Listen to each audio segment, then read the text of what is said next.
Om,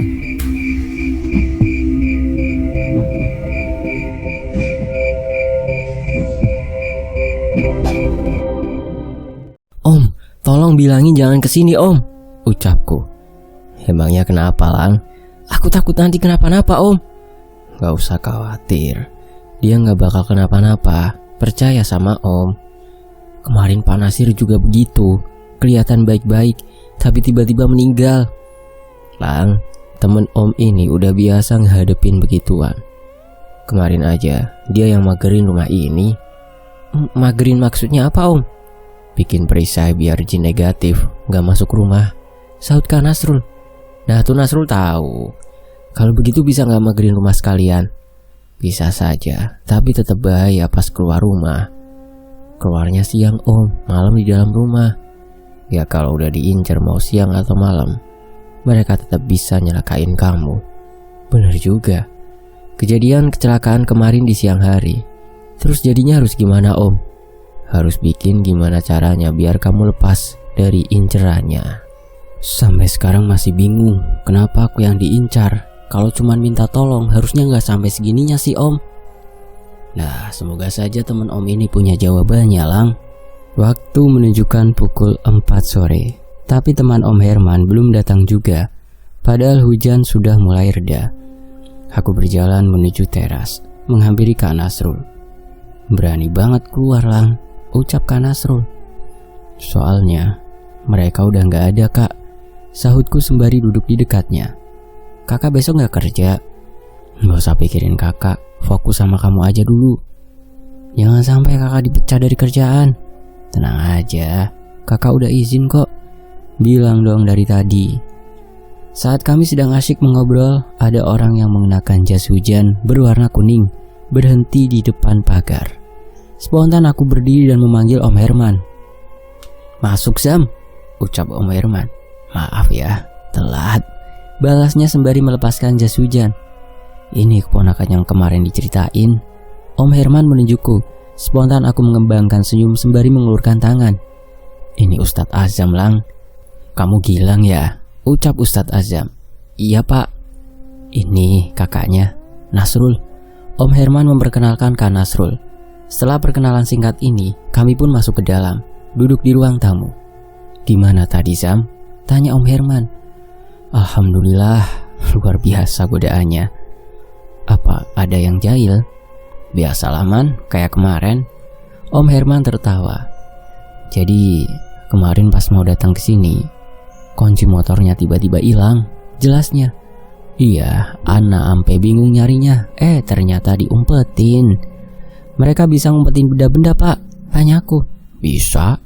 Mereka bisa mindahin benda ke alamnya. Jadi secara kasat mata gak kelihatan, balas Ustadz Azam. Kalau mindahin makhluk hidup, aku penasaran dengan yang terjadi pada Samson. Bisa juga. Pernah dengar ada orang tidur di masjid terus dipindahin ke beduk? Aku menggelengkan kepala. Belum pak. Itu dipindahin sama jin. Baru tahu masjid ada jin, balasku. Ya ada Lang. Jin itu ada di mana-mana. Kalau di masjid kebanyakan jin muslim, sahut Om Herman. Hah, ada juga yang muslim ternyata? Celetukku. Adik kamu sehari-hari ngapain aja Rul, sampai gak tahu ada jin muslim? Biasalah om, kerjanya cuma di kamar main game terus nongkrong sama teman-temannya, sahut Kak Nasrul, membuatku tersenyum kecut. Ustadz Azam menjelaskan tentang jin. Ada jin kafir dan muslim. Jin pesugihan ini termasuk ke dalam golongan jin kafir. Makanya mereka takut dengan ayat-ayat Al-Quran. Kalau ada jin yang kepanasan cuman gara-gara ngedengar nama Allah itu jin kafir juga? Tanyaku. Iya, balas Ustadz Azam. Aku melirik Kak Nasrul. Sepertinya ia juga paham arah pertanyaanku. Tentu ini sedang membicarakan sosok ibu yang berada di mobil. Ada apa emangnya? Tanya Om Herman yang curiga dengan pertanyaanku. Kakak aja yang cerita, pintaku. Kak Nasrul menceritakan kejadian di mobil semalam. Aku fokus pada ekspresi Ustadz Azam yang hanya mengangguk-ngangguk saja. Setelah Kak Nasrul menyelesaikan ceritanya, kulihat bibir Ustadz Azam bergerak. Ana curiga kalau ada jin yang menyamar atau itu kerjaan jin Qor-in. Aku mengurutkan dahi. Kali ini tidak mengerti tentang jin Qor-in. Maaf Pak Ustadz, jin Qor-in itu apa? Tanyaku, disambut senyuman dari Om Herman dan Ustadz Azam. Jin Qor-in itu jin yang menemani kamu dari lahir sampai meninggal. Mereka ini berwujud sama dengan kamu. Banyak yang menyebutnya kembaran kita di alam jin. Jelasnya, jin ini pula yang terkadang terlihat bergentayangan, sehingga menimbulkan persepsi negatif kepada orang yang meninggal. Sambungnya, dalam kasus pesugihan ini, jin Qor-in ini yang akan dibawa ke tempat jin pesugihan untuk disiksa dan dijadikan makanan. Sambungnya lagi, berarti itu bukan arwah ibu? Tanyaku. Bukan. Arwah manusia yang sudah meninggal ada di alam barzah, sementara yang masih ada di dunia itu jin Qor-in-nya. Jadi yang aku lihat disiksa dan dijedotin ke jalan itu jin Qor-in ibu? Iya. Seharusnya kamu tidak perlu menyelamatkan jin itu. Biarkan saja mereka di sana. Tapi dalam kasus ini sepertinya ada alasan lain. Makanya jin-jin Qor-in itu berkeliaran di perumahan. Seketika itu aku ingat dengan Pak Dika. Apa mungkin mereka mencari tumbal tambahan? Bisa jadi, karena kita tidak tahu berapa nyawa yang dijanjikan pada si jin pesugihan oleh pelaku pesugihan itu. Jadi sekarang harus gimana, Zam? Tanya Om Herman. Terpaksa harus dibersihin sampai ke akar-akarnya. Soalnya ada 2 nyawa terancam, balas Ustadz Azam. Nyawa siapa saja Pak? Tanya aku. Nyawa kamu sama Aurora. Dek. Aku langsung menelan ludah saat mendengarnya. Apa Pak Ustadz tahu alasan saya diincer? Ini pertanyaan yang kutunggu-tunggu. Semoga saja kali ini mendapatkan jawaban yang memuaskan. Biasanya, orang yang bisa melihat perbuatan mereka dan berpotensi menghalangi rencana mereka pasti akan diincar duluan, balas Ustadz Azam. Pak Nasir, dugaanku semakin kuat kalau ia meninggal karena jin pesugihan. Namun apa yang jin pesugihan harapkan padaku? Melihat mereka saja tidak bisa, apalagi menghalangi rencana mereka. Apa kamu punya kemampuan bisa melihat makhluk gaib seperti Aurora? Tanya Ustadz Azam. Rasanya aku sudah bosan menjawab pertanyaan itu. Tidak bisa. Bukannya tadi kamu bilang ngelihat banyak orang di luar sampai ke atap, Lang? Sahut Om Herman. Iya. Berarti kamu bisa ngelihat mereka. Sudah berapa lama kamu bisa ngelihat makhluk gaib? Tanya Ustadz Azam. Aku gak bisa lihat begituan Pak Ustadz, elaku. Ana ganti pertanyaannya. Kapan pertama kali kamu lihat atau merasakan kehadiran mereka? Seminggu setelah ibu meninggal. Jadi sebelumnya tidak pernah melihat makhluk gaib? Iya, balasku. Pernah Pak Ustadz, sahut Kak Nasrul. Sontak aku menoleh padanya. Enggak pernah Kak. Pernah, cuman kamu gak ingat aja. Enggak Kak. Jadi mana yang benar? Tanya Om Herman. Sebenarnya Gilang emang bisa lihat makhluk gaib Om, sama kayak Aurora, balas Kak Nasrul.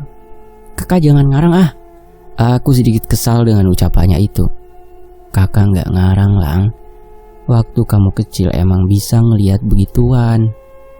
Kalau begini benang merahnya udah mulai kelihatan, ucap Ustadz Azam. Benang merah? Apalagi itu? Percakapan ini malah bikin aku tambah pusing. Kak Nasrul memintaku diam sebentar karena ingin menceritakan semuanya. Peristiwa masa kecil yang sama sekali tak kuingat. Waktu kecil, Gilang itu punya teman hayalan. Dia sering ngomong sendiri di kamar. Awalnya ibu sama ayah gak pernah ambil pusing sama kelakuannya. Soalnya ibu juga waktu kecil pernah kayak gitu, ceritakan Nasrul. Tapi lama-kelamaan tingkah Gilang semakin aneh. Dia pernah tiba-tiba ngilang, tahu-tahu ada di jalan raya. Dia juga jadi sering tantrum. Tantrumnya ngamuk-ngamuk, hancur-hancurin barang. Pernah juga ngomong kasar, padahal orang rumah gak ada yang ngomong kasar. Akhirnya ayah sama ibu bawa ke kiai untuk ditutup mata batinnya, sambungnya. Aku hanya bisa melongo mendengar cerita Kak Nasrul. Kenapa ayah dan ibu tidak pernah menceritakan padaku? Sekarang sudah semakin jelas, ucap Ustadz Azam. Jelas gimana Pak Ustadz? Sahutku. Kemampuan kamu itu dianggap ancaman bagi mereka. Tapi kan gara-gara mereka saya jadi bisa lihat lagi. Kenapa jadi saya yang malah diincer? Ustadz Azam menghela nafas. Mungkin lelah mendengar pertanyaanku. Namun, aku benar-benar butuh penjelasan yang mudah dimengerti. Gini, anggap saja kemampuan kamu itu sebagai alarm. Alarm itu akan aktif dan berbunyi kalau ada bahaya di sekitar kamu. Berarti bunyi alarmnya terlalu keras, Pak Ustadz, sampai banyak orang yang datang dan kumpul di depan rumah. Mereka menaruh harapan sama kamu, biar bisa terbebas dari jerat jin pesugihan. Aurora bilang tujuan mereka bukan lagi minta tolong, tapi minta saya jadi bagiannya, Pak Ustadz. Ustadz Azam menatapku cukup lama. Apa ada keluarga korban yang baru saja meninggal? Iya, balasku singkat. Berarti omongan Aurora benar. Mereka mencari tumbal lain. Berarti juga tumbal yang dijanjikan itu kurang. Apa ada korban selamat dalam kecelakaan itu? Ada, sopirnya berhasil selamat. Harusnya, dengan meninggalnya salah satu anggota keluarga korban, tumbalnya sudah genap. Tapi, kenapa mereka masih ngejar kamu sampai ke sini? Jangan tanya saya, Pak Ustadz, saya juga bingung, balasku. Apa ente gak bisa narik salah satu dari mereka buat cerita? Ucap Om Herman. Gak bisa, Man. Mereka dijaga ketat. Kalau salah satu ditarik, nanti malah datang semua pasukannya. Jadi emang harus berhadapan langsung sama pemimpinnya? Iya. Pemimpinnya harus dikalahin dulu. Baru Aurora Gilang dan tumbal lainnya bisa diselamatkan. Apa ente sanggup, Zam? Ana sanggup, insyaallah, yakin. Berhubung sekarang udah terlalu sore, besok aja kita berangkat ke Cirebon, ucap Om Herman. Apa nggak ada cara lain, Om? Aku sangat takut untuk pergi ke sana, apalagi setelah mimpi kecelakaan itu. Gak ada. Kita harus datang ke sana. Sekalian bersihin tempatnya supaya nggak ada lagi kecelakaan, balas Ustadz Azam. Itu pakai kandang jin, Zam? Tanya Om Herman. Iya, Man. Para korban emang sengaja digiring ke kandang jin. Kandang jin itu apa? Tanyaku bingung. Kandang jin itu tempat jin pesugihan dan anak buahnya. Biasanya tempat atau jalan yang ada kandang jinnya akan rawan kecelakaan. Dan cara satu-satunya bersihin kandang jin itu harus pergi ke sana. Saya boleh nggak ikut nggak, Pak Ustadz? Tanyaku. Sebaiknya kamu juga ikut, Lang. Soalnya kamu bisa menarik perhatian mereka supaya mereka keluar dari kandangnya. Saya jadi umpan dong kalau gitu. Gak usah takut, Lang. Kakak juga bakal ikut nemenin kamu, saut Kak Nasrul. Oke deh. Sehabis Isya, Ustadz Azam pamit pulang. Gak nginep aja, Zam? Tanya Om Herman. Deket ini, Man. Besok abis subuh anak kesini ya. Pak Ustadz berani banget pulang ke rumah malam-malam. Ya berani lah, Lang. Dia udah biasa, saut Om Herman. Saya pertama kali pergi ke sana aja udah horor banget. Ustadz Azam tertawa. Iya, kemarin Herman cerita. Katanya kamu lihat penyambutan ya? Iya, Pak Ustadz. Wajar. Jin pegunungan emang punya energi besar. Dia bisa mindahin kamu ke alamnya dengan mudah. Jelas Ustadz Azam. Pantesan sinyal handphone sempat hilang. Ya, itu tandanya kamu sempat berpindah ke alam mereka. Gimana rasanya? Dicabut kayak gitu. Dicabut ke alam sana. Enggak lagi-lagi, Pak Ustadz. Ustadz Azam tertawa. Kemudian kami mengantarnya ke depan. Hati-hati, Zam, ucap Om Herman. Iya, saut Ustadz Azam sembari mengeluarkan motornya. Assalamualaikum. Waalaikumsalam, balas kami kompak. Setelah itu motornya melaju meninggalkan rumah ini. Kami pun masuk ke dalam. Kalian berdua tidur di kamar Aurora aja, ucap Om Herman sembari mengunci pintu. Enggak, Om, sahutku. Terus mau tidur di mana? Di ruang tengah aja, kayak waktu kecil dulu, biar bisa nonton TV juga. Oke deh, nanti Om bawain bantal sama selimut. Takutnya kalian kedinginan. Makasih, Om. Aku dan Kak Nasrul duduk di atas karpet ruang tengah. Mata kami mengarah pada siaran televisi. Biasanya jam segini aku nonton acara ini bareng ibu, Kak, ucapku. Ibu suka acara beginian? Iya, suka banget sama si Wendy. Lucu sih, tapi bukan selera kakak. Ya, hidup kakak terlalu kaku, kayak kanebo kering. Gak gitu juga kali, Lang. Om Herman datang sambil membawa bantal dan selimut. Duh om, padahal nanti aku ambil sendiri aja, ucap Kak Nasrul. Iya jadi ngerepotin om, ucapku. Gak apa-apa, ini lampunya mau dimatiin. Boleh om. Kakak yakin mau tidur gelap-gelapan, bisikku. Kakak pusing kalau tidur lampunya nyala. Matiin aja om, pintaku. Om Herman mematikan lampu lalu kembali ke kamarnya. Kakak tidur di samping ini dong. Aku menggulingkan badan hingga melewatinya karena tidak mau tidur di dekat tangga. Kan bisa berdiri dulu, Gilang. Omel Kak Nasrul sembari menepuk kepalaku. Mager kak, enak guling-guling. Siaran televisi silih berganti. Aku melirik Kak Nasrul yang masih sibuk dengan ponselnya. Kakak belum tidur? Kamu lihat sendiri, balasnya. Kakak lagi ngecat siapa? Pacar ya? Teman kantor? Cewek atau cowok? Kepo banget sih jadi anak. Padahal aku pengen buru-buru punya kakak ipar. Kakak gak bakal nikah sampai kamu lulus kuliah. Tuh kan berarti udah punya pacar? Belum? Masih proses PDKT ya kak? Dah jangan bahas itu. Kan Nasrul kesal. Memang sangat mudah membuatnya kesal. Oh ya kak, aku mau nanya sesuatu. Apalagi? Balasnya ketus. Kenapa kakak, ibu sama ayah gak pernah cerita kejadian waktu aku kecil? Kakak dilarang sama ibu. Kenapa? Ya kakak juga gak tahu. Mungkin supaya kamu bisa ngelupain teman hayalan itu. Kakak tahu teman hayalanku kayak gimana? Anak kecil. Oh, sebenarnya ada kejadian waktu kamu habis ditutup mata batinnya. Kejadian apa kak? Kamu kayak demam tinggi selama beberapa hari. Udah bolak-balik ke dokter, tapi gak sembuh-sembuh. Beberapa kali kejang-kejang, sampai ibu udah pasrah banget. Apa itu ada hubungannya sama si anak kecil? Iya, dia kayak gak rela kehilangan kamu. Makanya kamu mau diajak pergi sama dia. Itu sih diajak mati namanya kak. Emang jahat banget tuh bocil. Makanya dari kecil sampai segede sekarang, ibu tuh selalu ngejagain kamu. Setiap kamu sama kakak pergi keluar, selalu kamu yang ditanyain. Ibu juga gak mau kamu pergi jauh-jauh. Makanya kamu gak boleh kuliah di luar kota. Sekarang malah ibu yang pergi ninggalin aku kak. Jujur ya Lang, waktu dengar cerita kamu, kakak sempat berpikir gini.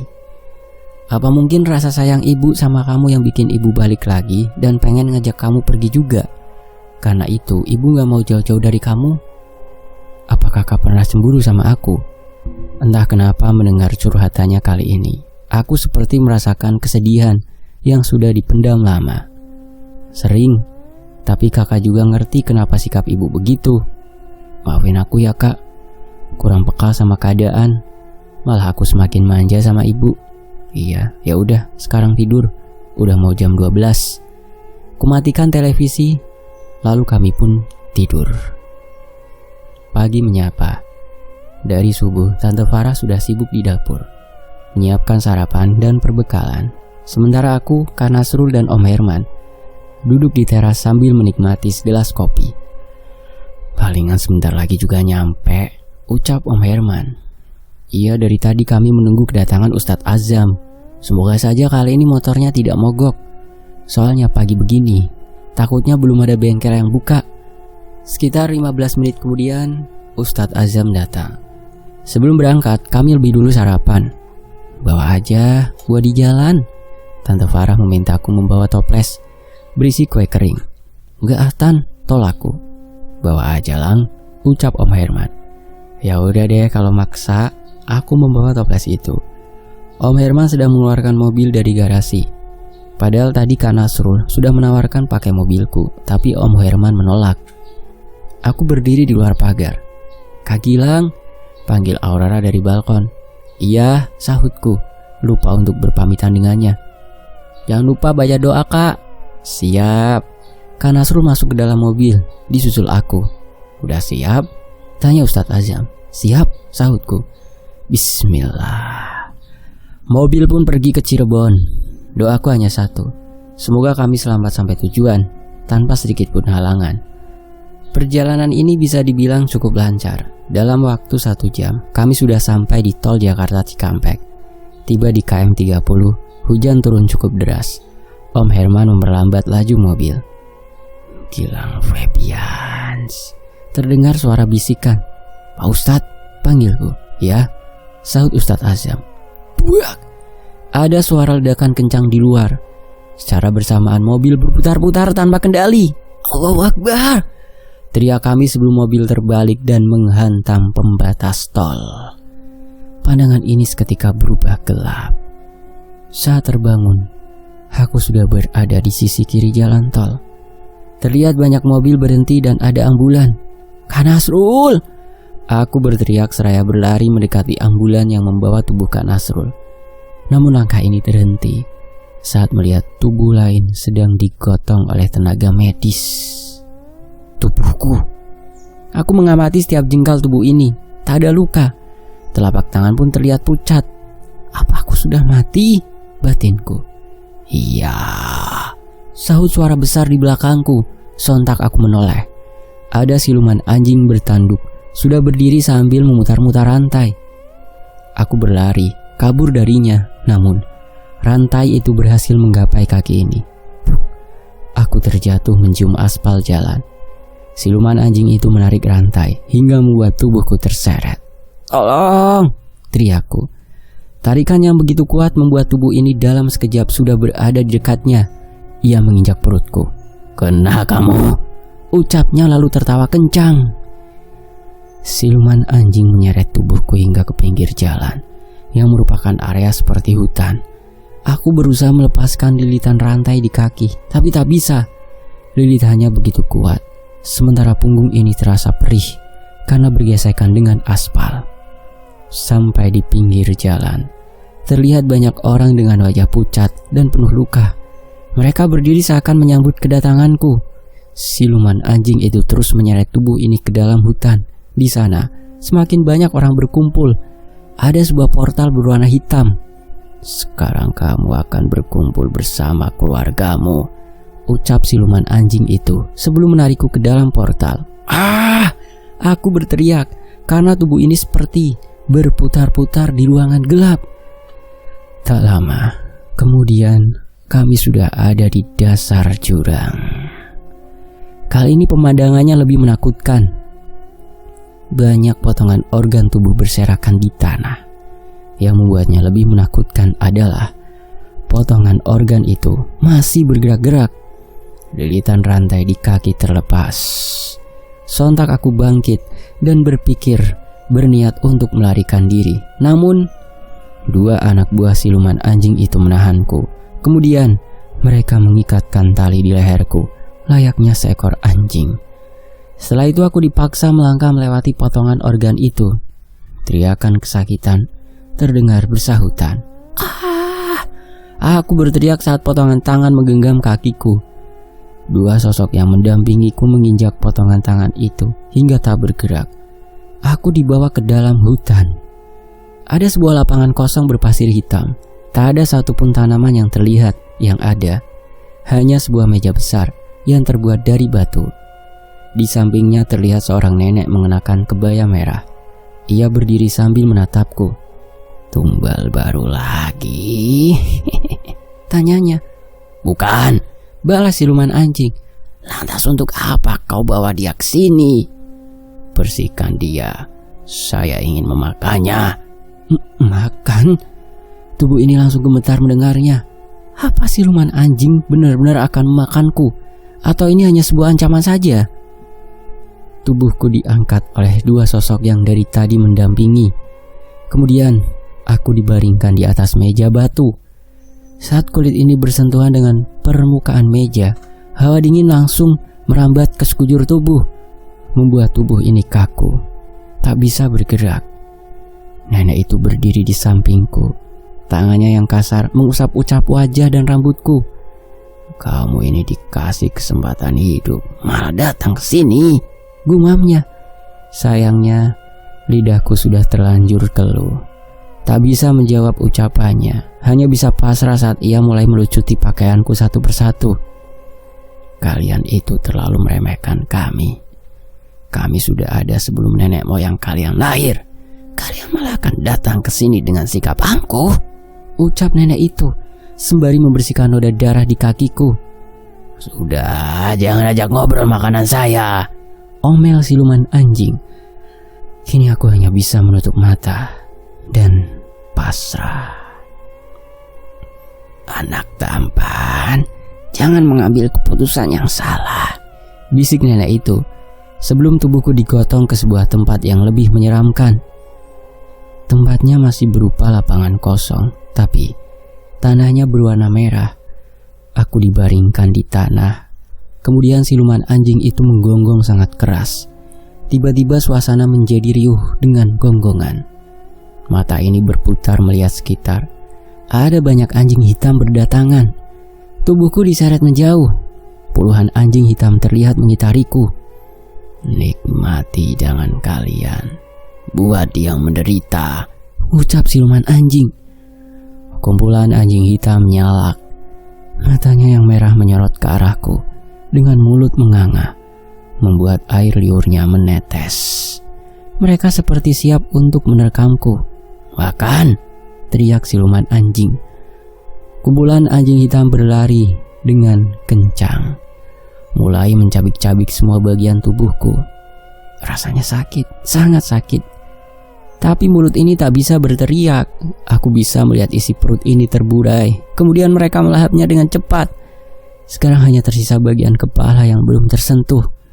Siluman anjing itu berjalan mendekat. Kami pun bertatapan. Tangannya yang besar mencengkram wajahku. Ini mulutmu yang biasa digunakan untuk berdoa, ucapnya lalu merobek mulutku dan menarik lidahku hingga putus. Kemudian menusuk mataku hingga semua pandangan menjadi gelap. Ada apa, Lang? Tanya Kak Nasrul. Kakak. Aku memeluknya. Ih, ini anak kenapa?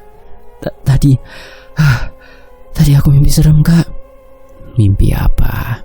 Tanya Ustadz Azam. Aku menceritakan mimpi itu. Itu bukan mimpi biasa. Semacam peringatan gitu, Zam, sahut Om Herman. Lebih ke ancaman, Man. Berarti mereka tahu pergerakan kita. Dan sekarang harus lebih hati-hati.